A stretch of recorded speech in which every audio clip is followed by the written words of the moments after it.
एने कजलिया रोतई रे ओने अंजलिया रोतई रे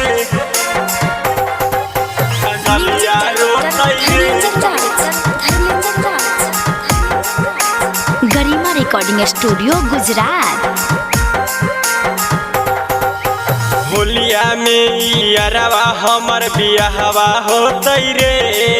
अरे होलिया में यारवा हमर बियाहवा होतई रे एने कजलिया रोतई रे ओने अंजलिया रोतई रे एने कजलिया रोतई रे ओने अंजलिया रोतई रे अरे रोवते रोवते आखी के कजरावा धोतई रे अरे रोवते रोवते आखी के कजरावा धोतई रे ओने सवितरी रोतई रे एने बगेसरी